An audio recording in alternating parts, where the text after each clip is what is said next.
tous ceux qui sont conduits par l'Esprit de Dieu sont fils de Dieu. Romains 8, 14. Être conduit par l'Esprit. Un très grand nombre de chrétiens ne voient là qu'un mouvement de la pensée venant leur suggérer ce qu'ils auront à faire. Qu'il s'agisse d'opinions à émettre, ou de devoirs à accomplir, ou du choix de tel texte de l'Écriture dont ils voudraient se servir, ou de directions précises pour quelques œuvres évangéliques.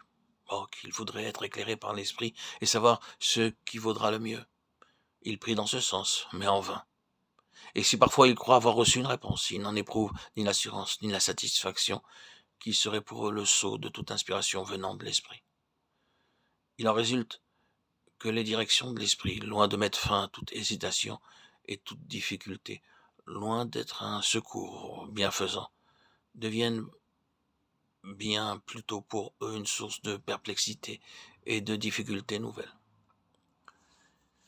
Le mal vient ici de ce qu'on n'a pas encore saisi, la vérité sur laquelle nous avons insisté déjà plus d'une fois. C'est que le Saint-Esprit commence par s'adresser à notre vie intime, et non à notre intelligence. C'est la vie même qu'il vient susciter et fortifier. Cette vie devient lumière pour nous.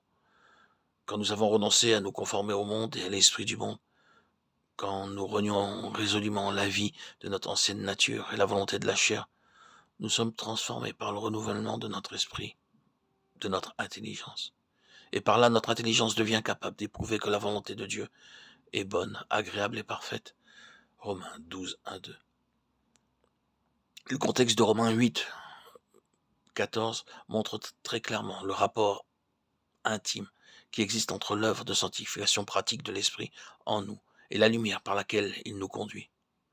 Nous lisons d'abord au verset 13, « Si par l'Esprit vous mortifiez les œuvres du corps, vous vivrez. » Et tout de suite après, « Car tous ceux qui sont conduits par l'Esprit sont fils de Dieu. » C'est-à-dire que tous ceux qui se laissent conduire par l'Esprit pour faire mourir les œuvres du corps sont fils de Dieu.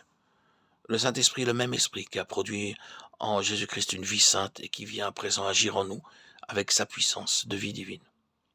Il est l'Esprit de sainteté, Romains 1, 4. Et c'est comme tel qu'il veut nous conduire. C'est par lui que Dieu produit en vous le vouloir le faire selon son bon plaisir. Philippiens 2, 13. C'est par lui qu'il vous rend accompli en toutes sortes de bonnes œuvres pour faire sa volonté, faisant lui-même en vous ce qui lui est agréable. Hébreux 13, 21. Être conduit par l'Esprit, c'est d'abord se laisser convaincre de pécher par lui. Se laisser purifier corps et âme, se laisser préparer ainsi à être son temple. Le Saint-Esprit ne nous éclaire et ne nous conduit qu'en venant habiter en nous, pour nous remplir et pour sanctifier notre cœur et notre vie, et pour régner en maître.